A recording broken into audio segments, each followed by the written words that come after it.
Have you ever looked back on your life in years past and thought, it was so different then? And what about now as you consider the challenges in your family as compared to years in the past? It's really interesting, isn't it, how our lives fluctuate from season to season. That's what we're talking about today on This Life.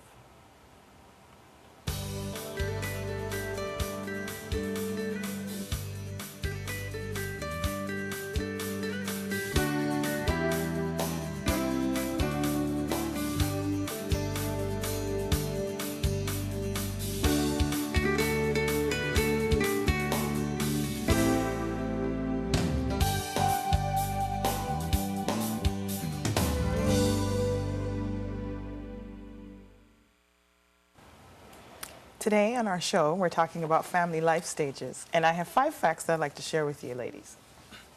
For married people, there are 5 stages of the traditional family life cycle. For married people? That explains a lot. Oh. What about those? Go ahead. 5 stages. For married Let's people. see, 1, Okay. 2, 3. Failure to progress through the cycle can cause illness. Awareness of the challenges prepares you for successful completion of the cycle. Oh, so being aware of what the cycle is. Yes, it prepares you. I was just thinking that maybe why some marriages have the challenges because everyone's unaware of the cycles. Unaware of what they're doing. It's a big shock. Yeah. Big shock. Another one is chronic medical conditions or other stresses can disrupt the normal family cycle. And finally, if you miss skills in one stage, you can learn them in a later one. Oh, so there's hope. So it's not There. hopeless, yes. Yes, it's not hopeless. Well, I've got a case study I'd like to talk about. Here we go. Brenda and Mario have been married for 5 years. 5. 5. Count them. Sorry, I have a thing with 5 And they today. have 3 children. The youngest is 3 months old. And the other 2 are 2 and 4 years old. So they're busy. Brenda and Mario met when they were 18 and married after 8 months of dating. Brenda became pregnant with her first child within the first year of marriage. Mario complains to his friends that his wife has no time for him. All she has time for are the kids, he tells them. Well, of course. I'm waiting to hear the punchline. Brenda tells her friends that she sometimes looks at Mario's sleeping face and feels like she doesn't even know him.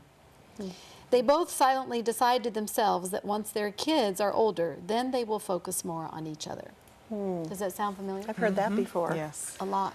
Yeah. That Wow. sleeping pillow thing I've heard a lot. I don't know if men also do that. I heard a lot To from look, women. to look across Yeah, at the to look pillow and say, who is "What? that? What have I done? Yeah.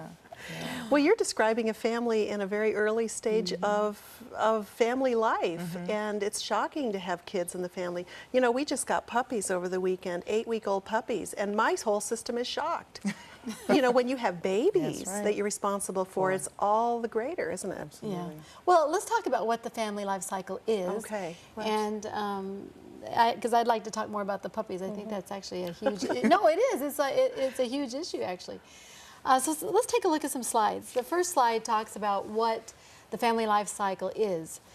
First off, it's the emotional and intellectual stages that you pass through from childhood to retirement. That sounds pretty simple. I mean, we're all headed that way, right? So I guess we all go through these stages, it would seem, just by kind of on autopilot, but that's really not the case. The second one explains that a bit more, that not everyone passes through these stages smoothly.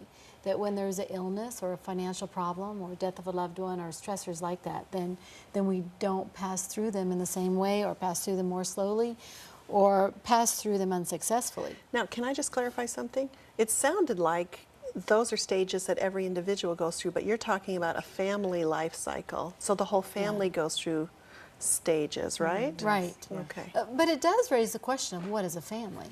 You know, is a Okay. family Okay. only married couple with 2 children? Right, no. Or is Not a anymore. family, not anymore, right. So that, of course, is one of the questions. So what are these stages? The first one is independence.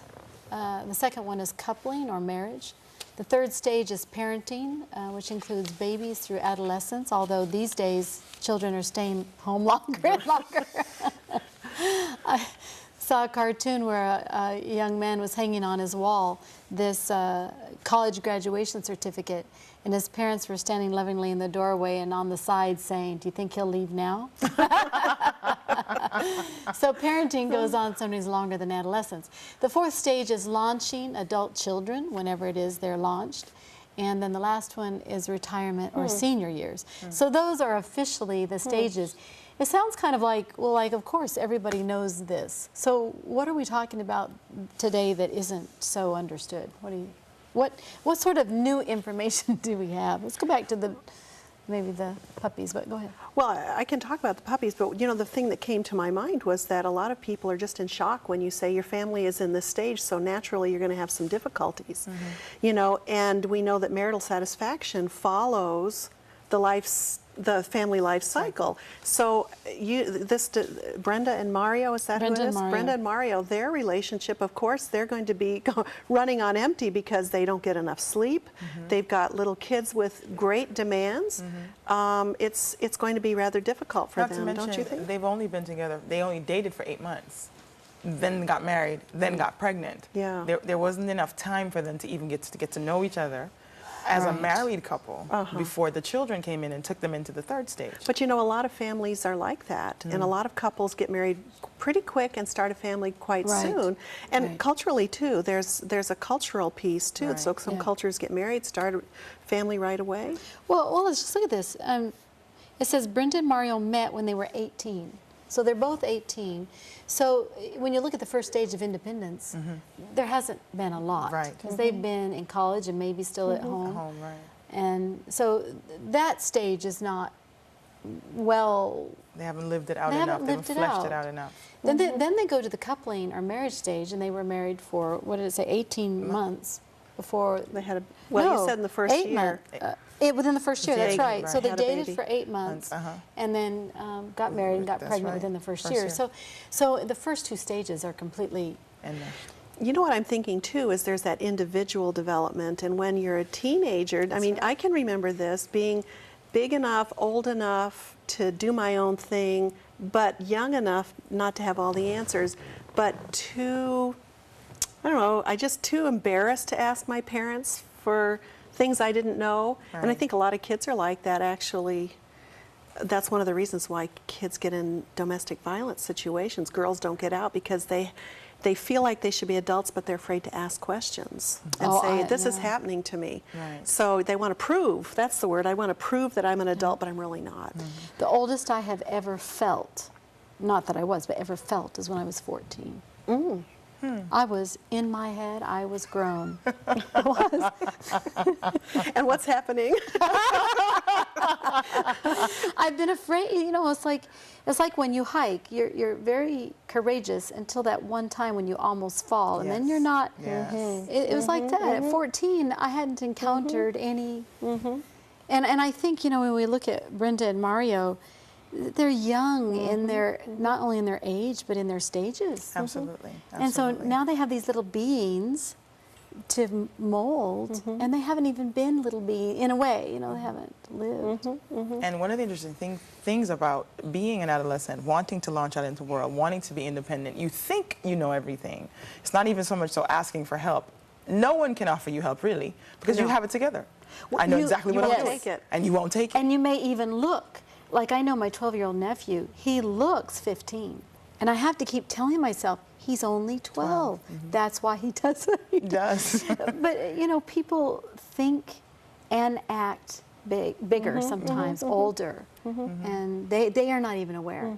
Now, what concerns me for Brenda and Mario is this idea that they can wait till the children grow up and somehow now, what's with that? They'll have a relationship. And there is no way that they will have a relationship because it's almost as if they're stunting the growth of their own individual life cycle going along, because now they're dealing with these new ones that they have to carry through the life cycle. Are you saying they can't put it on hold?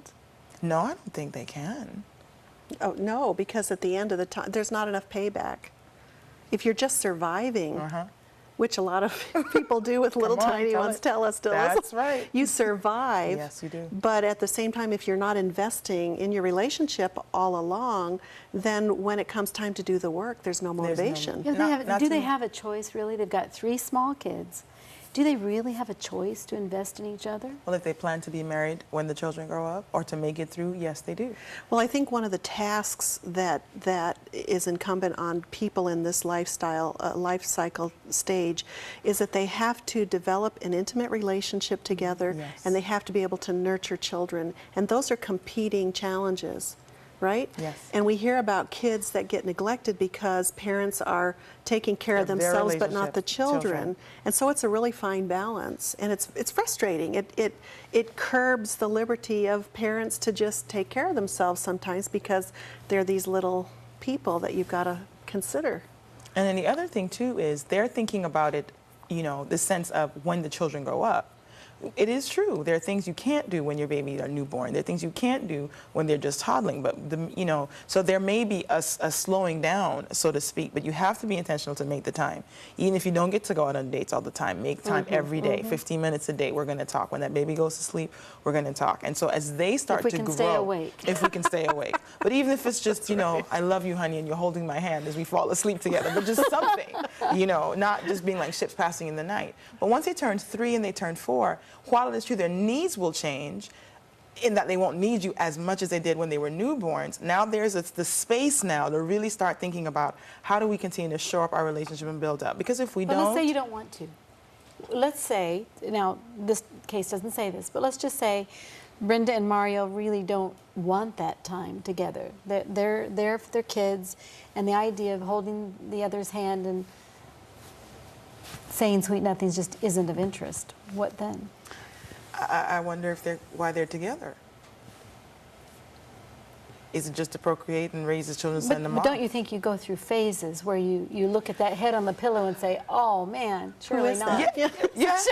I think you go through the phases, and I don't negate that piece. I think though, if you're in this relationship and you're wanting to raise these children to then go off and almost do the same thing again, it's important for you to really spend some time, even when you don't feel like it. You don't always feel like it, but it's important for the health of the relationship to really work. Because if you don't, it's not hard to be resentful. It's not hard to be. Oh, there's a. Oh, listen, it's not hard to start going. I wonder. Look at him sleeping there in the pillow. How could he sleep when I have been up all day with these 3 children? And you know, and then that now instead of there being an intentionality to work on the relationship, here comes things filling in that gap that create this huge chasm between the 2 of you. Before you know it, you're talking about a divorce. Well, or sometimes even worse, where people just start living parallel lives. And all the literature, the research says that when a couple starts leading a parallel life that's not connected, there's nothing there. Right. And the eventuality is divorce. Right. And yet we all know how easy that is. How easy, yeah. Yeah. So we're talking about the tasks again of this stage. And you know, one of the stages I'm thinking of, the family life stages, is when you have teenage kids. Because, do you know, because we've talked about individual development, we've talked about couples, marriage, you know, development, and the family. Yes. Well, you know what strikes me is that when there are teenagers in the family, marital satisfaction is at an all-time low. Right? I wonder why. I wonder why. Well, why do you think it is? Because the teens, I think, they're going through this sense of trying to find themselves, identify who they are, and be independent. Miss, I'm 14, you thought you were very grown. You know, and so here it is now, the couple now is dealing with this person in the house who seems to think that they're an adult. And they're having to guide them and say, you're not yet, no, you're not an adult yet. And not just that they're an adult, they seem to think that they have the answer to even the parents' problems. Yeah, they can challenge Like, you in ways oh, yeah. that a little tiny one is not going to do. Absolutely, absolutely. You know, I was thinking about something you said earlier, Dilys, about you do things even when you don't feel like it. Someone, and I wish I could remember who, once said to me something that I will never forget. They said, if you will perform the action, the feelings will follow. And I have said that over in my head so many times under so many circumstances. If I perform the action, the feelings will follow. And it's amazingly powerful thing that happens. Absolutely. You know, I think of Jesus' statements about what are the two things that you could do: love God and love your neighbor as yourself. And when you look at your relationship, your marriage relationship, it's so important to think about your spouse from the perspective of how would I like to be loved? Because it's easy to blame and to say, well, I'm tired, or we just don't have time. The children, I can imagine if he's working and she's home with the kids, he comes home, she's exhausted. He comes home, he's exhausted in this sense of, well, we don't have the time for each other right now, you know, so he'll go watch TV or she'll go watch TV and leave him with do the laundry. I don't know what their family situation is. But once you start thinking about how would Mario feel loved today? How would Brenda feel loved today? And just acting.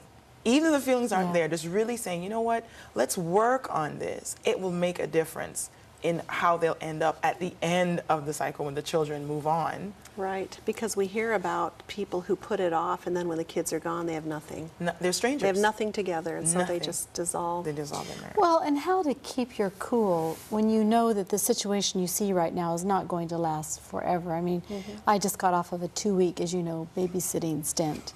And, you know, you see things and you think, how is this possible? and to keep your cool and say, tomorrow this That's probably will be different. Will be different. That these children aren't this. That's right. This is a moment. That's what it is. That's right. And I'm curious about that stage of the family life cycle when the children leave and you're home. And I know we have a term for it, empty nesting. You know, how people deal with that. Not everyone prepares. Well, you know, or is prepared. some people celebrate that. They think, woohoo, this is great. You know, it's just us and we're honeymooners again and this is great fun. And other people say, you know, if there's been a retirement, you know, it's like we're clanking around the house together, get out from under my feet, would you go do something? And they're quite contentious. And of course, if they haven't invested in their marriage all along, that's really difficult. or if the kids have been the marriage, you know, I think that's where it gets hard too. And people I have known is where the kids, they are what drew the two. You know, very often people marry early, they marry opposites. And so they don't share activities together. Right. You know, they each do their activities with those kids. And then the kids leave and they're like, well, what do they have together if it's not the kids? And so they're staring at that. Do you think phase. men respond to empty nesting differently than women? You know, I mean, some of my women that I've known over the years, and I've been talking to some of them saying, you know your children are going to get ready to go to college.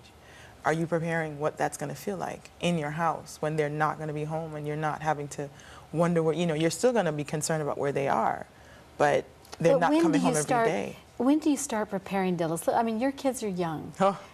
Certainly you're not preparing now. You know, little by little I am, simply because once they start going to school, it almost, the term that I have been thinking of, I could relate to, is this series of small deaths.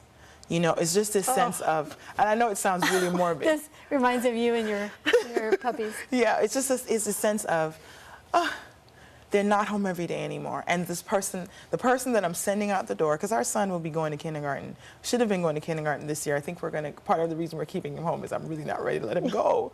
But next year he's going to go to first grade. And you can have empty nester. Yeah, I'm going to be for first grade. So it's a slow process of separation. It's a slow process of separation. Wow. I think of the teen years with my mom, something she did with me that I think I'm going to repeat, which was this gradual giving of responsibility and of saying, okay, you know, you're 13 now. These are the things that I'd expect of you. Tell me how you're going to start working around that.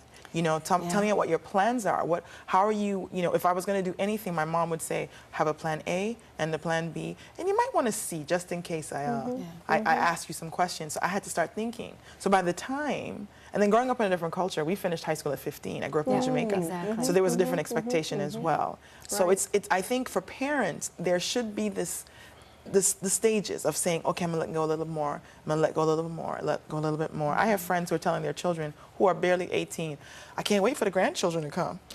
Hurry up, let's go. I'm ready for those grandchildren because I'm gonna spoil them. And I'm going, oh my gosh, they're not even at the house properly yet. But I said to the kids, pressure, honey. We're like, just a little bit. Well, and that's something I wanted to address, is that whole idea of pressure.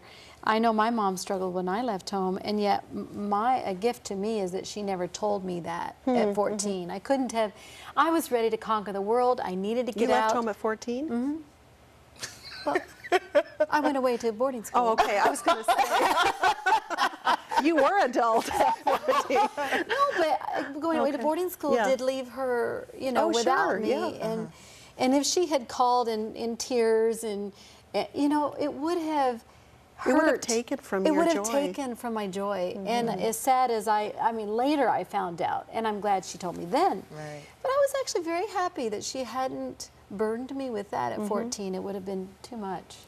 I think one of the tasks, again, talking about the tasks of family life cycle and meeting them appropriately, is that when the adults do their work, they connect Yeah. well, they stay open with communication, then they don't prohibit their children from developing at the Absolutely. stages that they need to, and they don't hold them back, and they don't keep them there so Right. that their marriage doesn't fall Right. apart. I know of someone who they kept their child at home, and she was a child at 35 years of Yes. age. She wasn't allowed to drive the car. She couldn't do anything. She always had to have a parent with her. She was infantilized, is what we call it. And so she couldn't grow up. And the reason?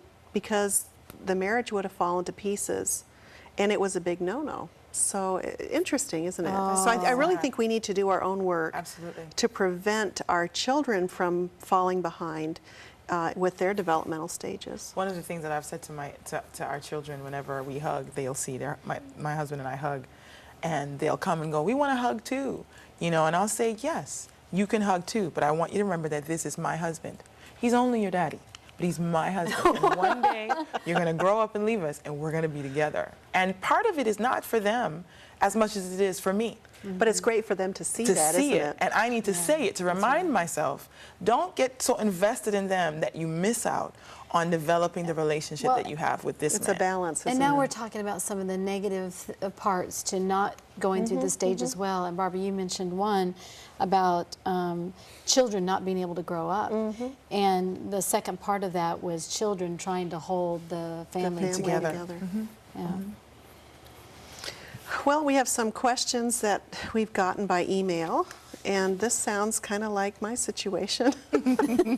My wife and I have 3-month-old twins. We have 8-week-old puppies. Oh my goodness. Our lives are now a completely disorganized mess, and we argue all the time. Can you help us know what's going on? Well, this Twins. And it's double everything. Do you know what? It's really hard to go from I to a To we, we. and then it's hard to go to from- an us. Yes.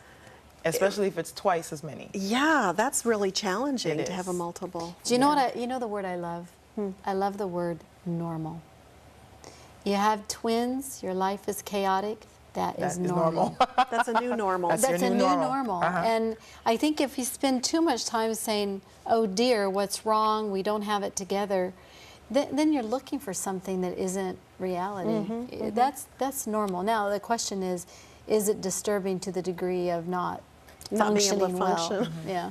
Well, I think it is for a period of time after you Sure. have babies. You know, you just Sure.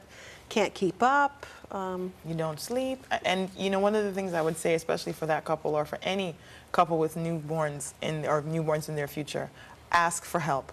Oh, that's for sure. Ask for it, and if help is offered, take it. You know, just don't you think, no, take it. I should be able to do this. I hear that from so many new moms.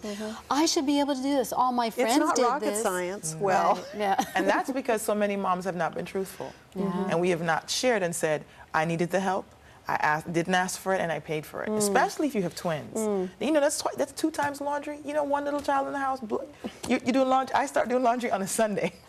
And by Friday, I hope I'm done. Much less to have 2 of them at the same time. Well, here's another one. My husband seems to be going through some sort of midlife crisis. I'm struggling with the change. My mother, who lives with us, is losing her memory. Ooh. We are so off balance that our marriage is starting to suffer. Is there any advice you can offer that might help us? Bless their hearts. My word. We've got 3 different That's right. situations, 3 different levels of development. And I was just here. thinking, how does this fit in with the stages of the life cycle? So they're probably in somewhere between launching their children and right in there. They're in the sandwich generation. Right. They've got kids and A parent. parent. And they're having their own individual Generations. passage of Right. time. So the 3 things are midlife crisis, Midlife crisis, menopause, menopause, a mother who lives with them who's losing her Right. memory, so she must be elderly. Elderly. Now that's hard. That's a whole lot of things going on at the same time. And the writer, the person who wrote in, obviously is the one that has to make some head or tail of how to manage both. You know, how do you know when someone's going through a midlife crisis, by the way? I mean, how do you know? Because sometimes I think we, as women, we can kind of poo-poo off this idea that men have midlife crisis. Maybe you don't, but some people I knew, they do. They're like, what do you mean a midlife crisis? Come on, get out of it. Let's go on with life. Oh, you know, men and women have that. For men, it's called the male climacteric. And there's some depression, and there's some listlessness and fatigue, and a little bit of, yeah, the depression. And it comes in, it really varies. Well, but one thing I've learned, both professionally and relationally, is to take it very seriously. I think midlife crisis for a man is very different than for a woman, and ought to be taken very seriously, not in being afraid of it, but in being gentle with it. And, you know, because when you spend your life trying to get somewhere, provide for these people, and you wake up and start asking the question, is it enough? Was it the right thing? When should I slow down? All those kinds of questions are tough. And then you've got a woman who is emotionally can't figure out why she's all over the board. And I mean, that's hard. They're dealing with a lot, aren't they? So I would suggest they get to someone who can help them, as some kind of professional, to talk through some of this and help them with coping strategies and so forth. This is not very easy. Pretty complex. Again, get help. Definitely get help. And talk to other people who have been through Who've gone it. through it. Yes. Yeah, to take it very seriously. Well, I think the other question is similar. So I think we've covered it. I just think there's so many different things that people go through over the course of life that we have to reach out and ask for help. We have to read about what the family life cycle is, and individual development. But to be aware that you don't just slide through the cycle, you work through the cycle. Right. You plan through the cycle. There's consequences if you don't. Too. Absolutely.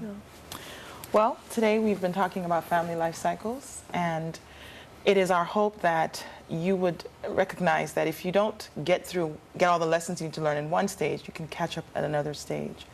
And if you find yourself in a situation where you don't know what to do, get help from a professional, from your church, from family members, from friends, that community that you have around you. Thank you so much for being with us today, for joining us for This Life.